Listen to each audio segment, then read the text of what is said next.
Nous saluons l'Église cet après-midi ou ce soir au nom du Seigneur Jésus-Christ. Nous sommes contents d'être venus dans la maison du Seigneur pour écouter sa parole. Sans pour autant tarder, nous vous invitons à vous lever pour la lecture de la parole de Dieu.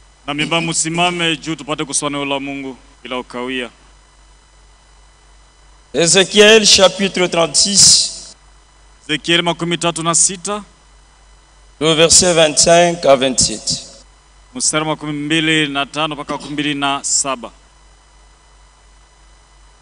Je répandrai sur vous une eau pure et vous serez purifiés. Je vous purifierai de toutes vos souillures et de toutes vos idoles. Je vous donnerai un cœur nouveau et je mettrai en vous un esprit nouveau. Et j'ôterai de votre corps le cœur de pierre. Et je vous donnerai un cœur de chair. Je mettrai mon esprit en vous. Et je ferai en sorte que vous suiviez mes ordonnances. Et que vous observiez et pratiquiez mes lois. Tel que je suis sans rien, un amour.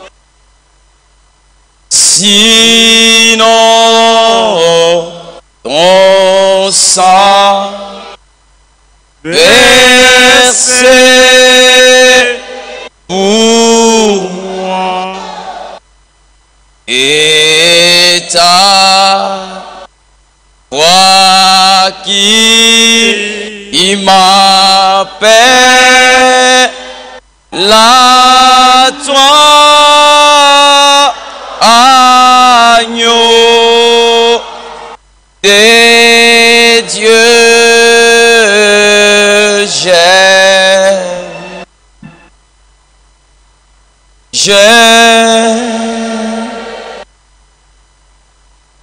Seigneur Dieu et notre Père, Baba Mungu, cet après-midi nous te disons merci.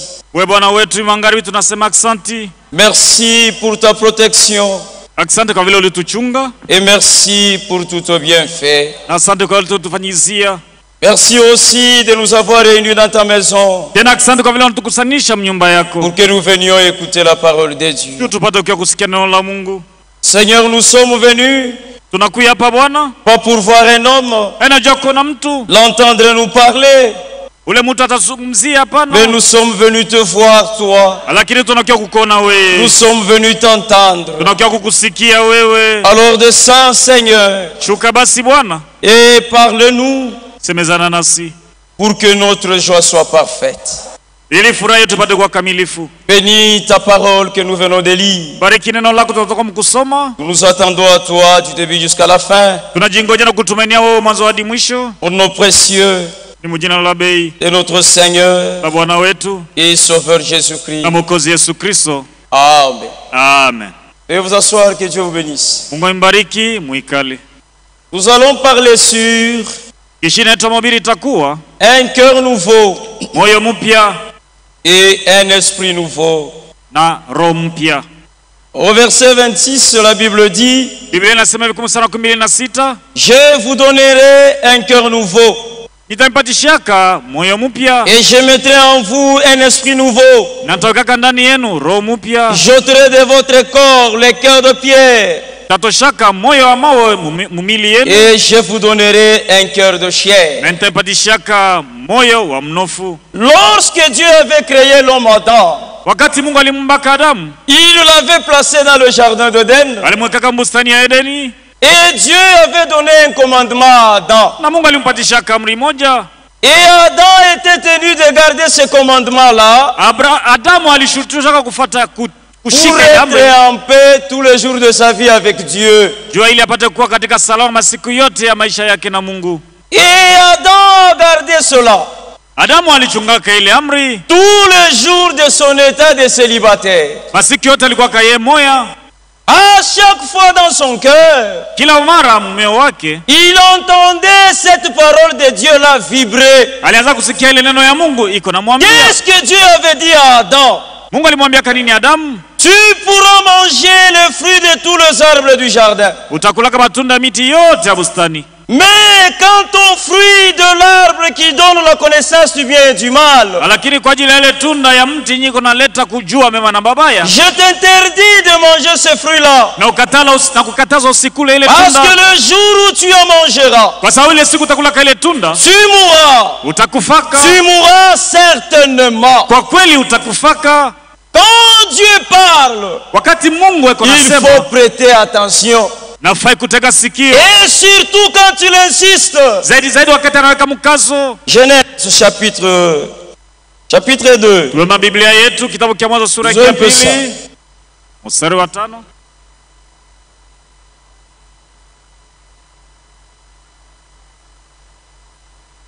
Le verset 15 à 17. L'Éternel Dieu prit l'homme et le plaça dans le jardin d'Éden pour le cultiver et pour le garder. Yehova Mungu akabeba mtu akamweka bustani ya Edeni juu ya kuilima na kuichunga. L'Éternel Dieu donna cet ordre à l'homme. Yehova Mungu akamwambia mtu hivi: tu pourras manger de tous les arbres du jardin. Akamletea ile amri akasema utakula kwa miti yote ya bustani. Mais tu ne mangeras pas de l'arbre de la connaissance du bien et du mal. Lakini hautakula kule mti wa kujua mema na mabaya. Car le jour où tu en mangeras, tu mourras certainement. Kwa sababu ile siku utakula kule tunda ile mti utakufa kwa hakika. Adam gardait cela tous les jours de sa vie de célibataire. Parce que de cela dépendait sa vie. Il a veillé sur cela. Précieux frère, c'est ce qui se passe dans les cœurs de véritables croyants. Un enfant de Dieu, présentez seulement la parole de Dieu, c'est fini. Ne faites pas la police derrière lui. Est-ce qu'il va tomber? Est-ce qu'il va briser la parole? Non, il ne brisera pas la parole. Il veille sur cela. Amen. Amen. Même s'il s'est déplacé, même s'il allait dans un lieu où personne ne le connaît, il ne va pas profiter de l'occasion. Si comme on ne me connaît pas, je peux profiter, non. Comme on ne me connaît pas ici, je peux faire tout ce que je veux. Non. Parce que dans son cœur là, il entend la parole de Dieu retentir. Dis ça tu ne peux pas faire. Ça tu peux faire. C'est comme ça que les enfants de Dieu vivent. Vous n'avez pas besoin de les surveiller ou d'appeler les gens là. Il y a un autre frère qui vient. Veillez sur lui. Non. La parole de Dieu veille déjà sur lui. Mais il n'en est pas ainsi avec le ramassis. Ceux qui viennent à l'église pour qu'on le voie. Ils sont chrétiens seulement à l'église.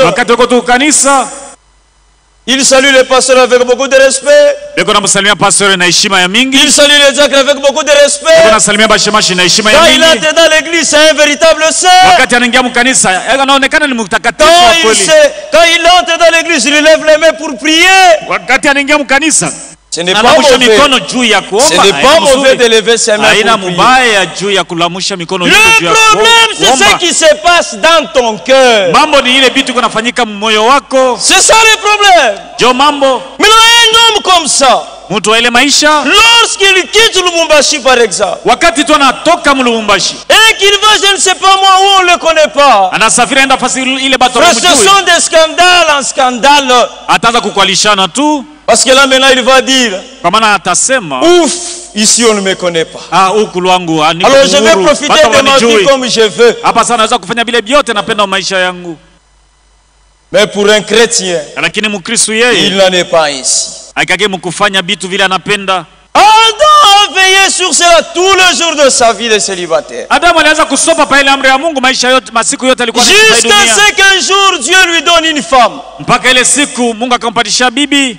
Et un jour cette femme-là était seule. Na siku moja bibi alikuwa peke yake. Loin de son mari. Alikuwa mbali ya bwana yake Adam. Alors le serpent est venu. Nyoka akakuja. Et il a semé les doutes dans la femme. Akapanda shaka ndani ya mwanamke. Il a donné les fruits que Dieu avait interdit à l'homme de manger à la femme. Nyoka akampatisha ile mwanamke ile tunda Mungu alikataza basikule. Et la femme a mangé. Akisha mwanamke akakula ile tunda. Et quand il rentre venant en présence d'Adam, wakati bibi Adam anarudia kule Adam alikuwa, Adam réalise que sa femme commençait maintenant à beaucoup parler. Adam akavumbula sa bibi yake anaanza kusema mingi sana. Pendant que Dieu avait donné cet ordre-là à l'homme, japo wakati Mungu alimpatishaka Adamu ile amri, la femme elle n'était pas là. Eva kwa kako bibi yake. C'est l'homme qui a maintenant instruit sa femme au sujet de la parole de Dieu. Ni Adamu ndio alimfundisha bibi yake asema neno la Mungu inasema hivi nasema hivi. Mais l'homme s'étonnait pendant que sa femme lui expliquait des choses. Sasa bwana akaanza kushangaa wakati bibi akaanza kufasiria juu ile mambo. D'où est-ce que tu tires tout ça? Sasa hiyo yote unaanza kuniambia unabitosha wapi? Sasa wewe ungariki blé. Asema non. Il y a quelqu'un qui a déjà eu la connaissance, un rusé. Alors Adam sasa. Adam, par amour qu'il avait pour sa femme, comme il ne pouvait pas laisser sa femme seule, lui aussi, il a pris de ces fruits-là et il a mangé. Il est allé se cacher parce qu'il s'était rendu compte qu'il était nu. Et qu'en étant nu, on ne pouvait pas se tenir en présence du Seigneur. Et Dieu est venu. Il les a entendus. Il a maudit le serpent. Il a mis Adam sous ses responsabilités. Ève sous ses responsabilités. Et après cela, il les a chassés du jardin d'Éden. Amen. Amen. Dès ce moment-là, où l'homme avait brisé la parole de Dieu, automatiquement quelque chose avait changé en lui. Ce n'était plus cet Adam obéissant. Ce n'était plus cet Adam qui craignait Dieu. Cette fois, c'était un pécheur. Adam, il est devenu prédisposé au mal. Il ne pouvait plus obéir à Dieu. Il ne pouvait plus comprendre la parole de Dieu. Il est devenu étranger à la loi de Dieu. Dieu l'a chassé. Et il s'est vendu au péché. Il est resté esclave du péché. Et il est devenu ce que la Bible appelle l'homme naturel. Ou encore le vieil homme. Cet homme qui est lié à la chair. Il n'a plus rien à faire aux choses de Dieu. Et Adam, lorsqu'il est tombé dans le péché, il avait entraîné toute la race humaine dans sa chute. À tel point que mukipimo même ceux-là qui n'avaient pas été là ce jour-là sont coupables même aujourd'hui par la transgression d'Adam. Même les bébés qui sont nés aujourd'hui, ils sont aussi coupables. C'est comme s'ils étaient là ce jour-là. Romains chapitre 3.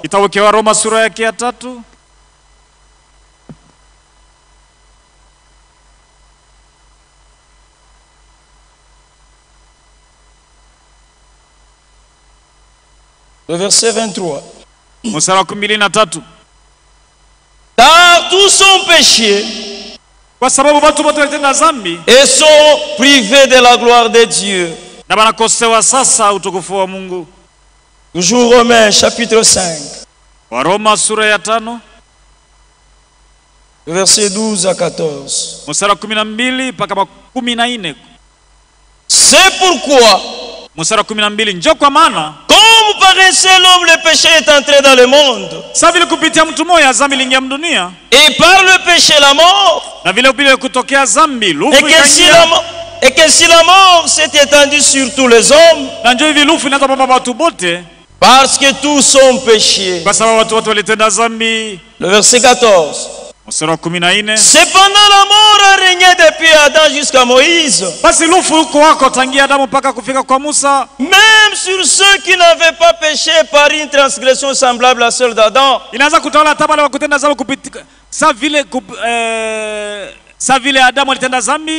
lequel est la figure de celui qui devait venir.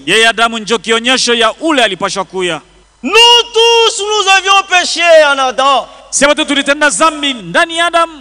nous sommes privés de la gloire de Dieu. Nous sommes condamnables comme Adam l'a été. Personne n'échappe. Nous naissons avec ça. Nous naissons avec les péchés dans notre sang. C'est pourquoi même le bébé qui naît là, qui n'ont pas encore de conscience, ce ne sont pas des anges. Ils ont le péché en eux. Je vais vous donner l'exemple. Une mère a son enfant. Cet enfant-là a souillé ses couches. La maman s'est dit, je vais nettoyer je vais nettoyer les couches souillées par mon bébé. Pendant que la maman nettoie les couches là, l'enfant commence à pleurer. Elle a besoin de téter. Elle a besoin d'être près de sa maman. Mais maman est occupée. Et la maman s'est dit, il faut que je termine ce que je suis en train de faire. Parce que comme il y a la pluie, mon enfant n'aura pas de couche. Pendant que vous le suivez, l'enfant pleure là-bas. Et lorsque vous terminez, vous revenez vers votre bébé. Avec tout amour, vous voulez maintenant l'embrasser, le prendre dans vos bras, bien. Pour le bercer, quand vous lui donnez le sein pour téter, l'enfant raffonde le visage et refuse, il est tout mécontent. L'enfant refuse. Mais qui a appris à cet enfant-là à kufunga nsura? Le visage. L'enfant n'est jamais allé à l'école. Il ne connaît même pas parler. Il est né avec ça. Nous naissons avec ça. Toute la race humaine était entraînée dans le péché. Et aucun homme ne pouvait aider notre homme. Non, frère. Maintenant, l'homme dans cet état-là de péché, dans cet état-là de séparation d'avec Dieu, lorsqu'il trouve grâce devant Dieu et rencontre le Seigneur Jésus-Christ à la croix de Golgotha, là, Dieu lui donne un cœur nouveau. Ni kule kumsalaba Golgotha ndio Mungu anampatishia roho mpya na moyo mpya. Pour qu'il parvienne maintenant à la nouvelle naissance. Ndio apate sasa kuzaliwa mara ya pili. Personne ne pouvait nous aider. Hakukuwa mtu ja kutusaidia. Seulement Dieu. Isipokuwa tu Mungu. Actes des Apôtres chapitre 4. Matendo ya Mitume sura yake ya 4.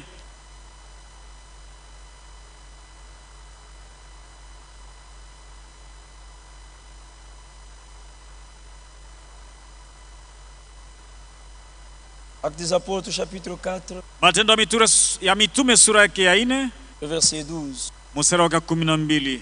Il n'y a de salut en aucun autre. Wokovu haina mtu mwingine. Car il n'y a sous le ciel aucun autre nom. Kwa maana chini ya mbingu hakuna jina lingine. Qui a été donné parmi les hommes. Ile ililetwa ilipewa kati ya watu. Par lesquels nous devions être sauvés. Kwa njia yayo ile jina tulipashwa kuokolewa. Hébreux. Waebrania chapitre 9. Sura yake ya 9.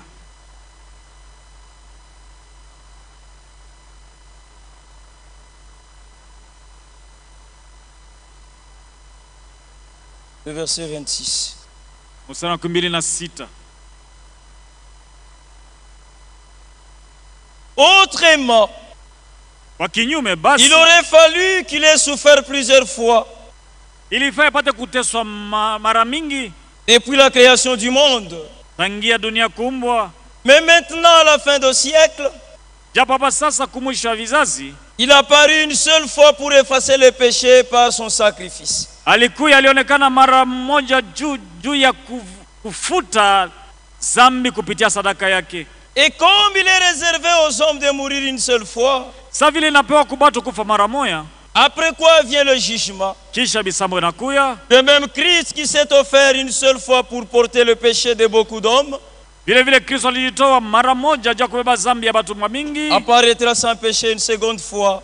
Ataonekana kabila zambi mara ya pili. À ceux qui l'attendent pour leur salut. Kubale beko na mchunga juu ya wokovu wabo. Lorsque vous mettez la foi, wakati munaweka imani dans cette œuvre-là qui était pleinement accomplie à la croix de Golgotha, mukazi ile ilitimizwa yote msalaba Golgotha, le Seigneur pardonne vos péchés. Ni pale sasa Bwana atasamehe zambi yenu. Et il vous donne un cœur nouveau. Atapatishia moyo Et mpya un esprit nouveau. na roho mpya. Et vous naissez de nouveau. Na pale mtazaliwa mara ya pili. Là maintenant vous êtes une nouvelle créature. Ni mwile wakati sasa utakuwa kiumbe kipya.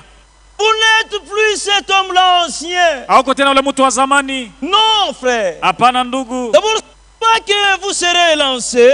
Haina kusema utarefuka tena. Ou vous allez ajouter quelques poids à votre poids initial. Hapa utaongeza, utakuwa na kilo mingi tena kule ulikuwa nayo. Non, physiquement vous restez tel que vous êtes. Utabakia tu ule tu. Seulement là à l'intérieur. Lakini ni ndani. Dieu opère quelque chose. Jambo Mungu atafanya kitu kingine. Que lui-même appelle une œuvre étrange. Jo kile kitu yeye pekee kunaita kazi ile watu wasomelee. Même ceux-là qui vous connaissaient autrefois, hata wale watu walikujuaka zamani, quand ils vous voient aujourd'hui, wakati watakuona leo, ils diront réellement cet homme a changé. Watasema kweli huyu ndugu yangu anabadilika. Kweli kweli huyu dada yangu anabadilika. Alléluia. Alléluia. Et la nouvelle naissance, na kuzaliwa mara ya pili, ce n'est pas la réforme de la vieille nature. Haina sema ile hali yako ya zamani itabadilika. Ou la réforme du vieil homme. Au ule mtu wako wa zamani utabadilika. Non frère. Hapana. Mais la nouvelle naissance, kuzaliwa mara ya pili, c'est un acte créateur de Dieu. Ni Mungu yeye pekee anaomba kile kitu au moyen de sa parole. Kupitia neno lake. C'est-à-dire Dieu crée un autre homme. Ni kusema Mungu anaomba mtu mwingine. Il crée une autre femme. Anaomba mwanaume mwingine na mwanamke mwingine. Pratiquement différent ya ule wa zamani. Ule anachana anachana ule wa zamani. Alors tout ce que vous aimiez lorsque vous étiez dans le monde, vile vitu wote ulikuwa unapenda wakati kwa dunia, tout ce que vous vouliez alors que vous ne connaissiez pas encore Christ, vile vitu wote ulikuwa unapendaka wakati ulikuwa unamjua Kristo, vous allez tout abandonner. La réforme ici c'est quoi? Kugeuka nini? La réforme kutengeneza ule mtu wa zamani. La réforme, pour naître de nouveau, il faut rencontrer le Seigneur Jésus. Je vais vous donner un exemple. Vous avez votre sœur qui a une mauvaise vie de prostituée. Ça vous fait très mal dans votre cœur quand vous voyez ça. Alors vous allez voir votre soeur. Et pourquoi est-ce que tu fais ça? Tu fais honte à notre famille. Ce n'est pas bien. Dis grand frère, je fais ça parce que je n'ai pas d'argent. Si vous me donnez un capital, je serai commerçante, je vais abandonner ça. L'homme ou la femme ne pêche pas parce qu'il n'a pas d'argent. L'homme pêche parce qu'il est lié au péché. L'homme pêche parce qu'il est esclave du péché. Vous prenez l'argent, vous lui donnez. Et un dimanche, elle met aussi une longue jupe. Elle s'habille très bien. Elle prend aussi une Bible. Et elle va dans une église. Elle commence aussi à apprendre comment prier. Cette femme-là n'a pas changé. Elle finira par retourner à son ancienne vie. Si vous voulez qu'elle change, présentez-lui le Seigneur Jésus-Christ. C'est lui qui transforme l'homme. C'est lui qui transforme la femme. Même si cette femme-là faisait 10 ans dans cette église-là, sans pour autant se prostituer. Mais rassurez-vous, aussi longtemps qu'elle ne rencontrera pas Christ, elle retournera à son ancienne vie. Même là où elle va faire le commerce là-bas, elle trouvera là-bas les amants et elle va reprendre sa vie. Mais si c'est une femme qui a réellement rencontré Dieu, même si elle est seule, elle va garder la parole de Dieu. Même si elle est en crise, elle ne va pas se prostituer pour avoir de l'argent. Atasema s'il faut kufa na njala, et dira autant que je meurs, mais que je garde l'honneur du Seigneur Jésus. C'est ça, frère. On ne pêche pas parce qu'on est pauvre. Non. L'homme pêche parce qu'il est lié au péché. Et pour que les Maliens Yazambi Angouke, et pour que ces liens de péché soient brisés, tombent, il lui faut rencontrer le Seigneur Jésus. C'est lui qui transforme les gens. Il opère là à l'intérieur là. Il enlève l'ancien cœur. Il enlève l'ancien esprit. Et à la place, il met un nouveau esprit.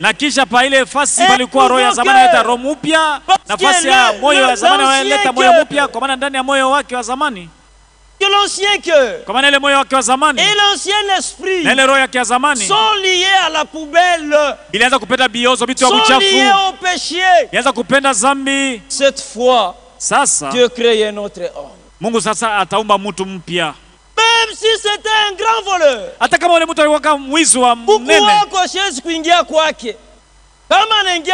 si tu trouves ta poule, il va l'attraper. Mais dès lors où il rencontre le Seigneur Jésus,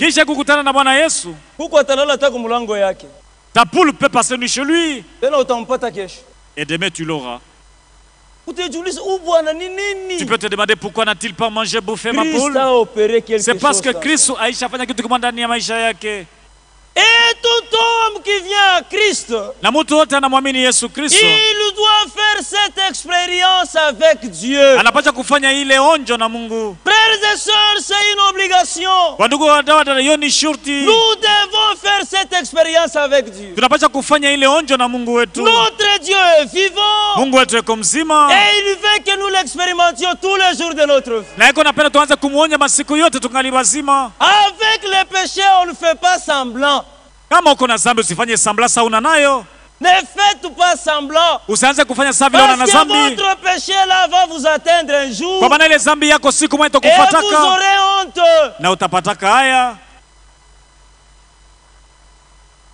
On doit rencontrer Christ. Mais il y a une question que nous nous posons. Pourquoi Pourquoi les gens vont dans des églises? Ils chantent même dans des chorales. Mais ils sont toujours le même. Ils font même des veillées de prière. Ils vont dans des montagnes. Ils chantent. Ils dansent. Mais quand elles sortent de l'église, c'est la même femme qui injurie. C'est les mêmes hommes voleurs. Frère, tous les bandits armés que vous voyez ici, ne pensez pas qu'ils ne vont pas dans des églises. Ils vont dans des églises. Il y en a qui chantent même dans des chorales.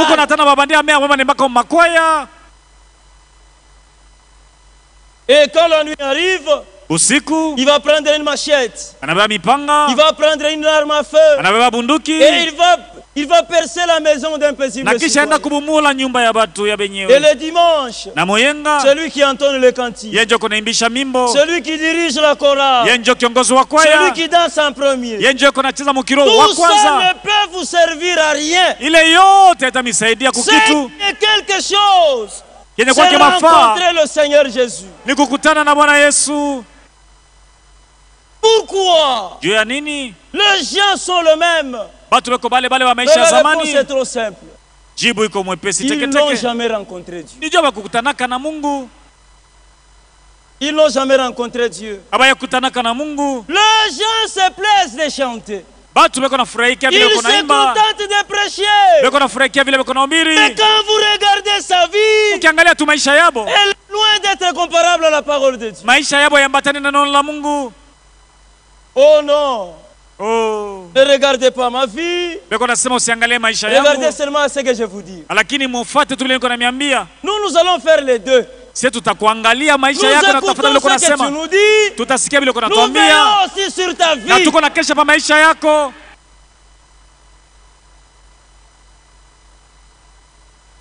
Ce qui est très important. Ils n'ont jamais reçu de cœur nouveau. Ils n'ont jamais reçu un esprit nouveau. C'est pourquoi ils sont encore liés là-bas. Et étant liés par les péchés, ils amènent maintenant la mondanité dans l'église. Voyez, elle vient chanter, mais en mini-jupe, avec des hauts talons. C'est elle qui chante soprano. Ule dada mwanamke mwenye kuvala vile joko na soprano na iko na sauti mzuri sana ya kuimba, kisha kutoka ule mtoto mwanamke iko naishi kama demo. Itakusaidia kuni? Ça te servira quoi? Mieux vaut ne pas être chanteur, ni mzuri usikuwe mwimbaji mkwaya, lakini ushakolewa lwako. Mieux vaut ne pas être prédicateur, ni mzuri usikuwe mhubiri, mais être un véritable fils de Dieu, lakini uko mtoto wa Mungu wa kweli. Parce que faire prêcher ça ne me sauvera pas. Kwa maana kuhubiri haitaniokoa. Prêcher ça ne nous sauvera pas. Kuhubiri, mais c'est lui qui nous sauve. C'est le Seigneur Jésus-Christ. Aussi les hommes veulent se sauver eux-mêmes. Non! Vous serez surpris et troublés un jour. Laissons-nous sauver par le Seigneur Jésus. Oh non, Mungu eko ni muro. Oh Dieu, c'est dans le cœur. Ashina inji hapana. Il n'est pas au dehors. Mais nous croyons que si réellement Dieu est dans votre cœur, ce Dieu-là va se manifester au dehors.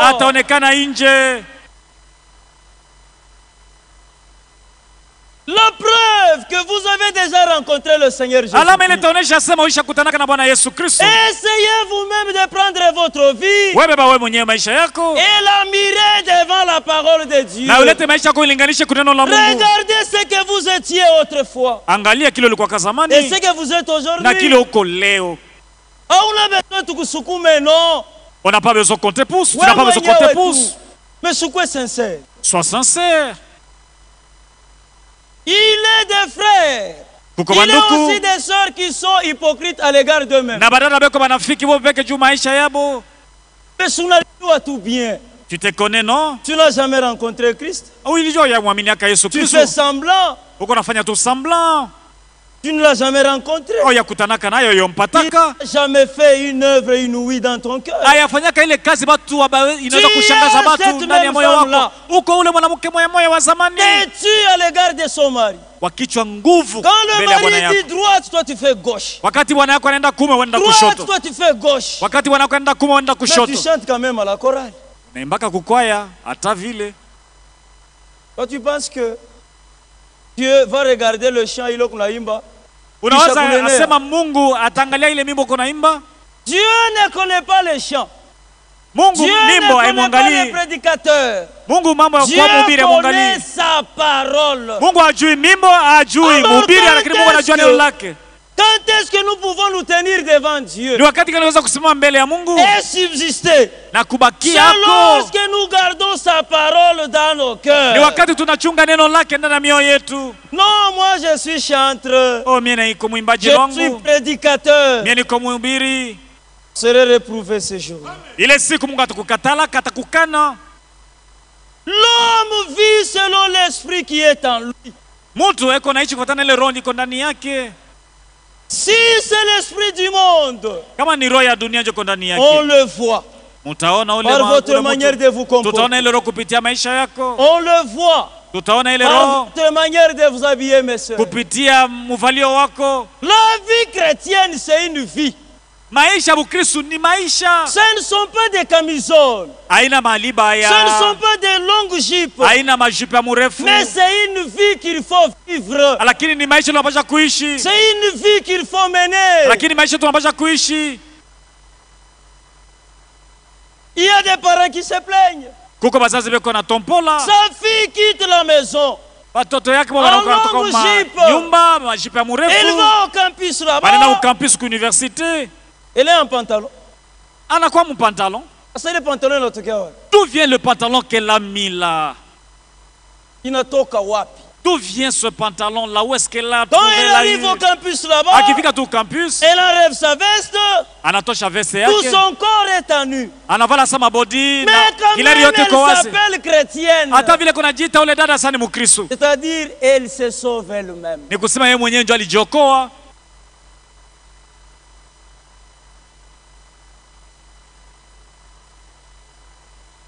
Alléluia. Amen. Vous pouvez chanter combien vous êtes chrétien. Combien vous êtes chrétienne. Mais nous ici, là où vous avez rencontré Christ, nous on n'était pas là. Mais il y a une seule preuve qui peut nous certifier que réellement cet homme ou cette femme a réellement rencontré Dieu. Et c'est la vie. Et ça, frère, le frère Branham dit dans le message, je crois, la soif. Il dit, par les désirs que vous avez, de par ce que vous aimez là, vous prouvez au monde, ou vous prouvez aux gens du monde qui règne sur votre cœur, qui est assis sur le trône de votre cœur.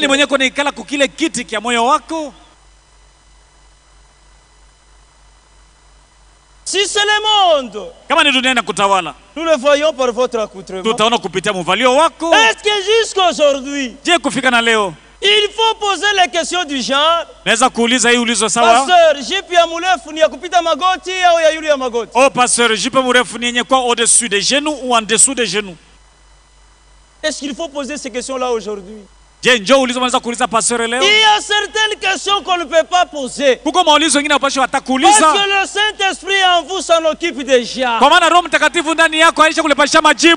Si je suis une fille de Dieu, après avoir pris bain, j'entre maintenant dans ma chambre.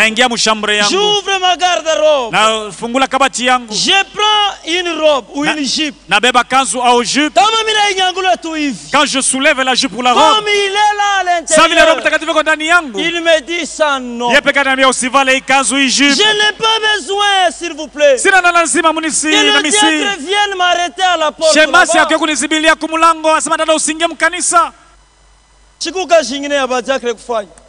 Il y a d'autres tâches auxquelles les diacres doivent s'employer.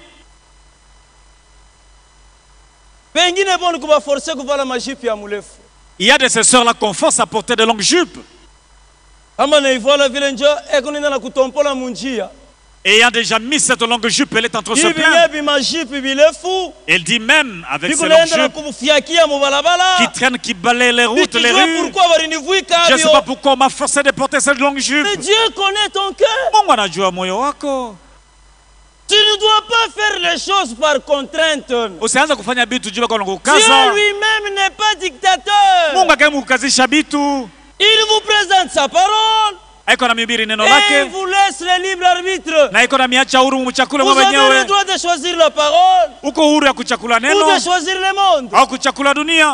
Mais nous, nous verrons par vos agissements.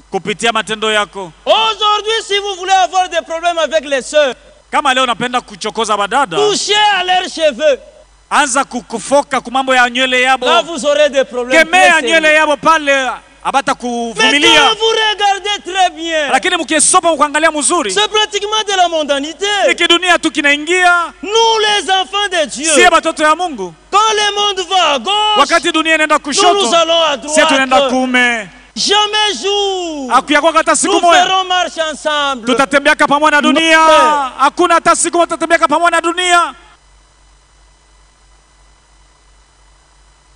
Non, frère. Apana. Il y a même des sœurs par moment qui ont tout choqué. Un frère parlait dernièrement. Il a lu le commentaire il y a sur moi par Facebook. Qu'il a lu les commentaires d'une sœur sur le Facebook. Un homme de Dieu un pasteur était en train de conseiller les sœurs de son église. Il dit, sœur, n'allez plus au salon vous faire tresser comme des mondains. Quand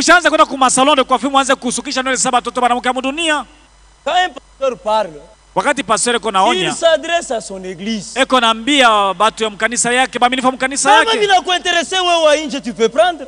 Si ça t'intéresse, toi tu n'es pas de cette église, mais il s'adresse à son église pour qu'il va répondre un jour. Alors cette sœur-là a réagi.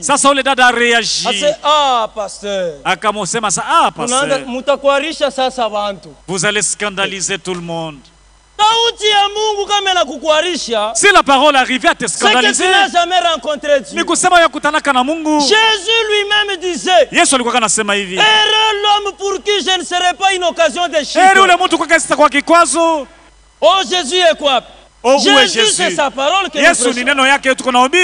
Si la parole de Dieu est devenue une occasion de chute, vous passez votre temps inutilement.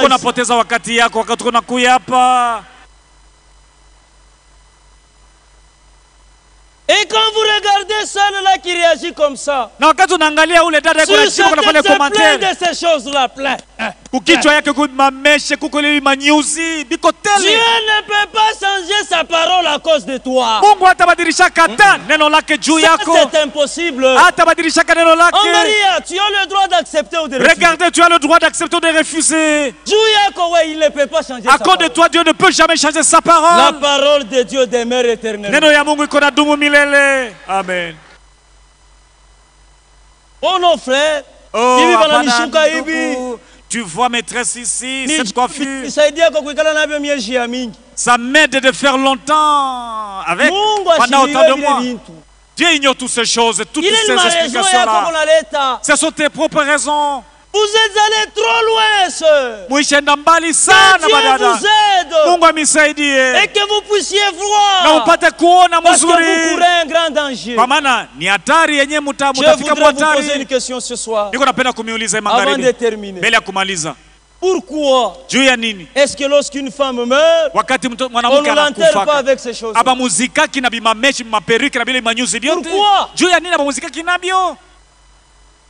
Pourquoi on ne l'enterre pas avec ces choses?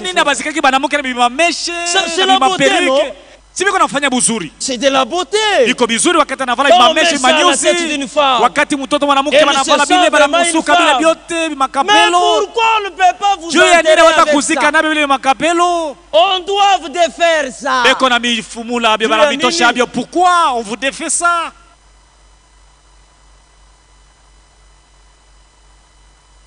On ne vous force pas. Non, sinon vous serez hypocrite. Nous, on vous présente la parole de Dieu. Vous-même, en tant que fille de Dieu, choisissez ce qui est bon pour votre vie. Que Dieu vous bénisse richement. Votre temps est arrivé.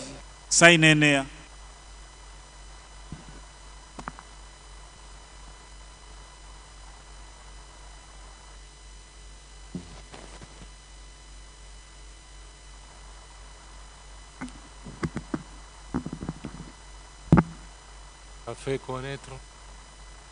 Miele Mwimbo.